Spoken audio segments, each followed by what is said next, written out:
আজকে দেখো এই 2 নাম্বার একজন শিক্ষক 40 জন ছাত্র ও 24 জন ছাত্রীকে কতগুলো দলে ভাগ করে দিলেন যেন প্রত্যেক দলে ছাত্র ছাত্রীর সংখ্যা সমান থাকে এবং কোনো শিক্ষার্থী অবশিষ্ট না থাকে।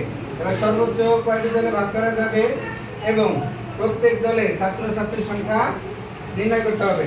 এবার তাহলে দেখি প্রথমে যেহেতু এটা সর্বোচ্চ কয়টি দল বলছে তাহলে কি করতে হবে? গসাগু নির্ণয় করতে হবে। তাহলে আগে আমরা কি লিখব যে 40 ও 24 এর গসাগু হবে সর্বোচ্চ দলের সংখ্যা।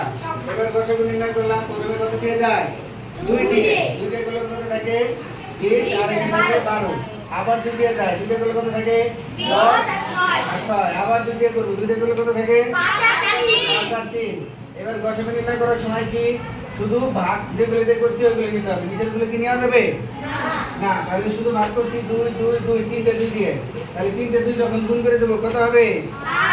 8। তাহলে সর্বোচ্চ দলের সংখ্যা কত হলো? 8টি। তাহলে সর্বোচ্চ 8টি দলে ভাগ করে দেওয়া যাবে। এবার প্রত্যেক দলে ছাত্র ছাত্রীর সংখ্যা নির্ণয় করতে হবে। তাহলে যেহেতু ছাত্র ছিল কতজন?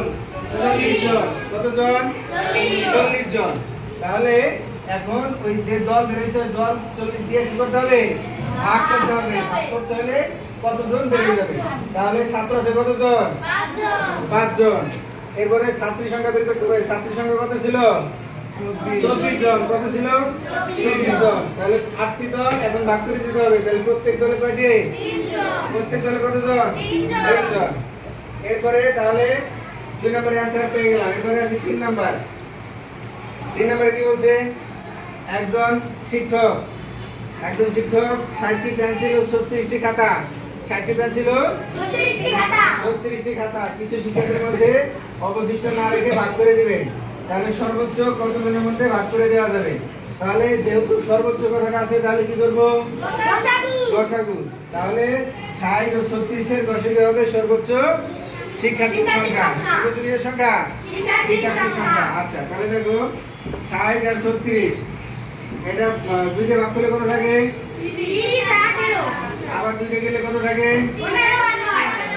আবার 3 দিয়ে গেলে কত থাকে? 5 আর 3। গসাগু করার ক্ষেত্রে আমাদের মনে রাখতে হবে প্রত্যেকটার মধ্যে ভাগ দিতে হবে। কি মনে রাখতে হবে? ভাগ দিতে হবে। এমন সংখ্যা দিয়ে ভাগ দেব যেন প্রত্যেকটা সংখ্যার মধ্যে ভাগ যায়। তাহলে ওই আগের মতই শুধু যেগুলো দিয়ে ভাগ দিছি ওই সংখ্যাগুলো নিব। ওই সংখ্যাগুলো নিলে গসাগু কত হয়? 12। তাহলে কি সর্বোচ্চ 12 জন শিক্ষার্থীর মধ্যে সমান ভাগে ভাগ করে দেওয়া যাবে।